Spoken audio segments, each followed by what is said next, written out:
क्या आपके पड़ोस में रहने वाला वो सीधा साधा दिखने वाला इंसान एक दरिंदा है? क्या आप जानते हैं कि इस वक्त आपके घर के आसपास कितने ऐसे अपराधी घूम रहे हैं जो पहले जेल जा चुके हैं और अब फिर से किसी बड़ी वारदात को अंजाम देने की फिराक में हैं? लेकिन ठहरिए, क्या होगा अगर मैं आपसे कहूं कि एक ऐसा कंप्यूटर सिस्टम बन चुका है जो पुलिस से भी पहले, जी हाँ, पुलिस से भी पहले यह बता सकता है कि अगला शिकार कौन होगा और वो हमलावर कब, कहां और कैसे हमला करेगा? यह कोई हॉलीवुड की science fiction film minority report नहीं है। यह आज के भारत की हकीकत है। तमिलनाडु की पुलिस ने एक ऐसा खामोश हथियार तैयार किया है जिसका नाम है स्पेक्ट्रम। एक ऐसा एल्गोरिदम जो इंसानी दिमाग के सबसे अंधेरे कोनों को पढ़ने का दावा करता है। लेकिन असली बात तो अब आएगी। क्या यह सिस्टम वाकई हमारी बहनों और बेटियों की रक्षा कर रहा है या फिर यह आपके और हमारे पूरे परिवार की जासूसी करने का एक खतरनाक जाल है? क्या इस तकनीक के पीछे कोई गहरा सच छुपा है जो सरकार आपसे छुपाना चाहती है? आज देश और दुनिया के इस खोजी एपिसोड में हम इस डिजिटल चक्रव्यूह की हर एक परत को खोलेंगे। अगले 18 मिनट में जो सच आपके सामने आने वाला है, उसे सुनकर आपके पैरों तले जमीन खिसक जाएगी। नमस्कार भाइयों और बहनों, मैं हूं आपका बड़ा भाई और आप देख रहे हैं देश और दुनिया, देश की आवाज, दुनिया की खबर। हम वो चैनल हैं जो किसी पार्टी के एजेंडे पर नहीं, बल्कि आपके और हमारे जैसे मध्यम वर्गीय परिवारों के हक और सुरक्षा के लिए लड़ते हैं। आज हम बात करेंगे उस विषय पर जिससे मीडिया का हर बड़ा चैनल कतराता है। हम बात करेंगे हमारी सुरक्षा की, हमारे टैक्स के पैसों की और उस सिस्टम की जो हमें बचाने का दावा तो करता है, लेकिन क्या वाकई वो ऐसा कर पा रहा है? स्पेक्ट्रम तमिलनाडु पुलिस का यह नया सॉफ्टवेयर आज पूरे देश की सुरक्षा एजेंसियों के लिए एक मिसाल बताया जा रहा है। दावा है कि यह सिस्टम यौन अपराधियों, सेक्सुअल ओफेंडर्स के दोबारा अपराध करने की आदत यानी रेसिडिविज्म को पहले ही भांप लेता है। पुलिस कहती है कि इससे अपराध होने से पहले ही रोका जा सकेगा। लेकिन मेरे भाइयों, क्या आपने कभी सोचा है कि जब एक मशीन यह तय करने लगे कि कौन गुनहगार है और कौन नहीं, तो उस समाज का क्या होता है? क्या यह सिस्टम वाकई अपराधियों को पकड़ रहा है या फिर यह आपके घर के भीतर झांकने का एक नया बहाना है? आगे जो मैं आपको बताने जा रहा हूं, वो आपको हिलाकर रख देगा। यह सिर्फ तमिलनाडु की बात नहीं है, बहुत जल्द यह सिस्टम आपके राज्य में, आपके शहर में और आपके मोहल्ले में आने वाला है।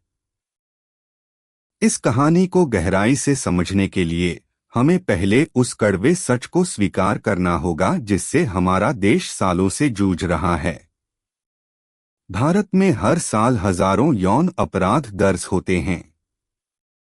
लेकिन क्या आप जानते हैं, सिर्फ 3% लोग ही यह जानते हैं कि इनमें से एक बहुत बड़ा हिस्सा उन अपराधियों का होता है जो पहले भी ऐसे ही मामलों में जेल जा चुके होते हैं। इन्हें कानून की भाषा में रिपीट ओफेंडर्स यानी आदतन अपराधी कहा जाता है। हमारा पुराना सिस्टम क्यों फेल हुआ? सोचिए, एक अपराधी जेल जाता है, 2 साल बाद वो बेल पर बाहर आता है। पुलिस के पास उसकी पुरानी फाइल धूल खा रही होती है। वो किस गली में रह रहा है, क्या काम कर रहा है, किस लड़की का पीछा कर रहा है, पुलिस को इसकी कोई खबर नहीं होती। और एक दिन अचानक वो फिर से किसी मासूम की जिंदगी तबाह कर देता है। तब जाकर पुलिस जागती है, फाइलें खंगालती है और कहती है, अरे, यह तो वही पुराना मुजरिम है। यह हमारे सिस्टम की वो नाकामी है जिसके कारण आज कोई भी माता पिता अपनी बेटी को रात में अकेले बाहर भेजने से डरते हैं। इसी नाकामी को छिपाने के लिए और इस टूटे हुए सिस्टम को सुधारने के बहाने जन्म होता है स्पेक्ट्रम का। लेकिन क्या यह तकनीक वाकई एक वरदान है या फिर यह सिर्फ एक और बड़ा धोखा है? चलिए इस सिस्टम के अंदर चलते हैं। अब सीधे मुद्दे पर आते हैं। यह स्पेक्ट्रम आखिर भला क्या है और यह काम कैसे करता है? देश और दुनिया के खोजी सूत्रों से जो जानकारी मिली है उसके मुताबिक स्पेक्ट्रम तमिलनाडु पुलिस का एक सेंट्रलाइज्ड डेटाबेस और प्रेडिक्टिव पॉलिसिंग सॉफ्टवेयर है। इसमें राज्य के हर उस व्यक्ति का पूरा कच्चा चिट्ठा दर्ज किया जा रहा है जिस पर कभी भी महिलाओं के खिलाफ अपराध का आरोप लगा हो। लेकिन यह सिर्फ एक साधारण लिस्ट नहीं है। यह सिस्टम उससे कहीं ज्यादा एडवांस और खतरनाक है। यह काम कैसे करता है?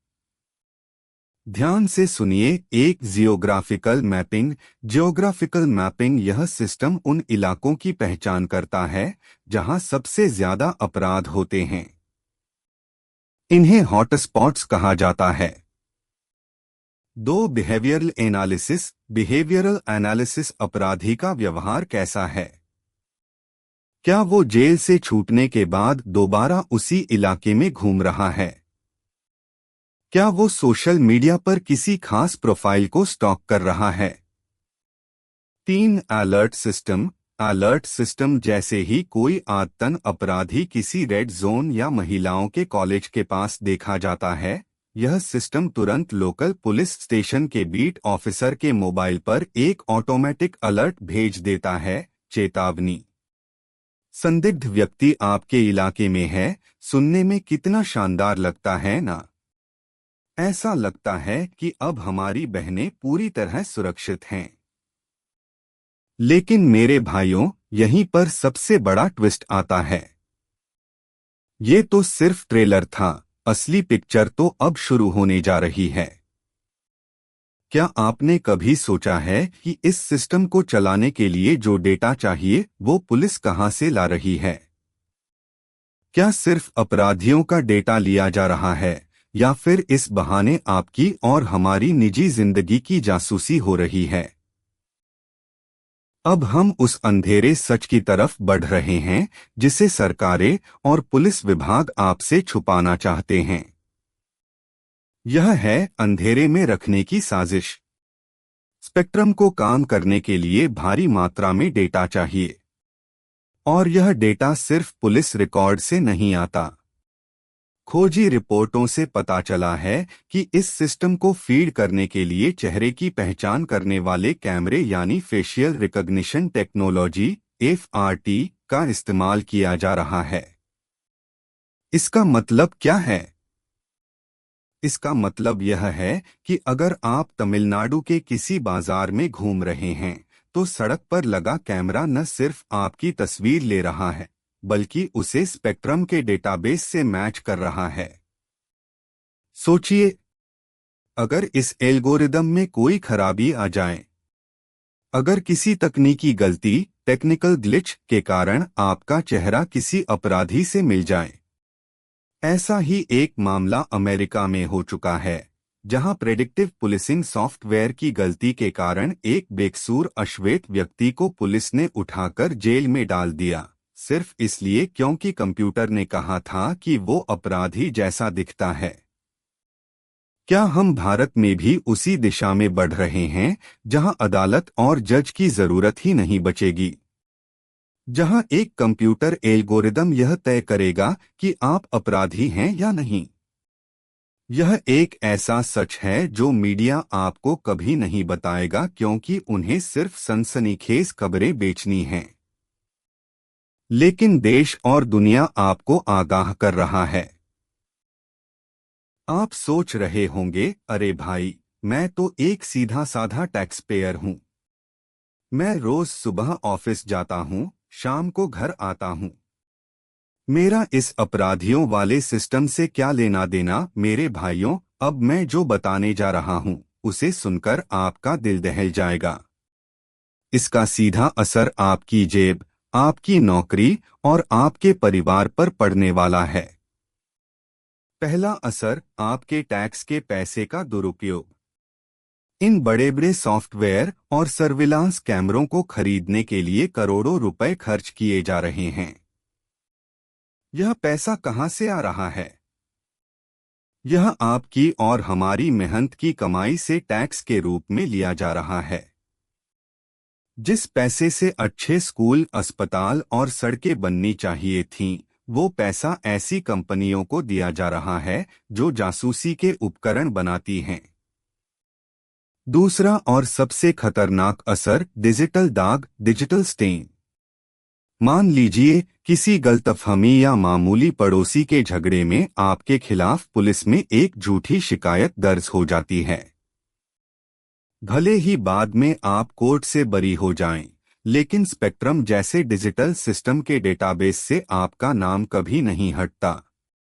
कल को जब आपका बेटा या बेटी किसी बड़ी नौकरी के लिए जाएंगे या विदेश पढ़ने के लिए वीजा अप्लाई करेंगे, तो यह सिस्टम उन्हें सस्पेक्ट दिखा देगा। बिना किसी गुनाह के आपके पूरे परिवार पर एक डिजिटल ठप्पा लग जाएगा। सोचिए, क्या आप ऐसा भारत चाहते हैं? आइए अब सुनते हैं उन लोगों की राय जो इस विषय के असली विशेषज्ञ हैं। हमने बात की देश के जाने माने साइबर कानून विशेषज्ञों और पूर्व पुलिस अधिकारियों से। सुप्रीम कोर्ट के एक वरिष्ठ वकील का कहना है, बिना किसी कड़े डेटा प्रोटेक्शन कानून के स्पेक्ट्रम जैसी तकनीकों का इस्तेमाल करना सीधे तौर पर हमारे मौलिक अधिकारों, फंडामेंटल राइट्स का उल्लंघन है। यह तकनीक पुलिस को असीमित अधिकार देती है, जिसका दुरुपयोग होना तय है। एक पूर्व डीजीपी ने नाम न छापने की शर्त पर बताया, पुलिसिंग में तकनीक का इस्तेमाल अच्छा है, लेकिन जब आप पूरी तरह से एक ब्लैक बॉक्स एल्गोरिदम पर निर्भर हो जाते हैं, तो पुलिस अपनी जमीनी सूझबूझ खो देती है। कंप्यूटर कभी भी इंसानी व्यवहार और परिस्थितियों को पूरी तरह नहीं समझ सकता। क्या ये विशेषज्ञ गलत कह रहे हैं? बिल्कुल नहीं। इतिहास गवाह है कि जब जब सरकारों को बिना नियंत्रण के ऐसी ताकतें दी गई हैं, तब तब आम आदमी को ही इसकी कीमत चुकानी पड़ी है। तो अब सवाल उठता है कि हम और आप, इस देश के आम नागरिक, क्या कर सकते हैं? क्या हम सिर्फ हाथ पर हाथ धरे बैठे रहें और इस डिजिटल तानाशाही को स्वीकार कर लें? बिल्कुल नहीं। देश और दुनिया का मकसद सिर्फ समस्याएं बताना नहीं है, बल्कि उनका समाधान भी आपके सामने रखना है। हमें 3 सूत्रीय मांगें उठानी होंगी। 1. पारदर्शिता, ट्रांसपेरेंसी। सरकार को साफ करना होगा कि स्पेक्ट्रम में किसका डेटा रखा जा रहा है और उसे हटाने की क्या प्रक्रिया है। 2. जवाबदेही, अकाउंटेबिलिटी। अगर इस सिस्टम की गलती से किसी बेकसूर को प्रताड़ित किया जाता है, तो उस पुलिस अधिकारी और सॉफ्टवेयर कंपनी पर सख्त से सख्त कार्रवाई होनी चाहिए। 3. न्यायिक निगरानी, जुडिशियल ओवरसाइट। किसी भी नागरिक को संदिग्ध घोषित करने से पहले एक कोर्ट की अनुमति अनिवार्य होनी चाहिए, न कि सिर्फ एक कंप्यूटर प्रोग्राम के कहने पर। इस वीडियो को ज्यादा से ज्यादा लोगों तक शेयर कीजिए। अपने दोस्तों को, अपने परिवार को जगाइए। जब तक हम आवाज नहीं उठाएंगे, तब तक ये नीतियां बंद कमरों में बनती रहेंगी और हमारा दम घुटता रहेगा। मेरे प्यारे भाइयों और बहनों, सुरक्षा बेहद जरूरी है। हमारी माताओं, बहनों और बेटियों की सुरक्षा से बढ़कर इस देश में कुछ भी नहीं है। लेकिन सुरक्षा के नाम पर अपनी आजादी और अपने आत्मसम्मान का सौदा कर लेना कहाँ की समझदारी है? स्पेक्ट्रम जैसे सिस्टम का स्वागत तभी किया जा सकता है जब वो पूरी तरह से पारदर्शी हो और कानून के दायरे में काम करें। वरना वो दिन दूर नहीं जब हम सब अपने ही घरों में कैदी बन जाएंगे। फैसला आपके हाथ में है। क्या आप एक सुरक्षित और स्वतंत्र भारत चाहते हैं, या फिर एक ऐसा भारत जहां हर नागरिक को शक की निगाह से देखा जाता है? अगर ये सच आपको पता होना चाहिए था, तो लाइक करो, सब्सक्राइब करो और घंटी दबाओ। मैं हूं आपका देश और दुनिया।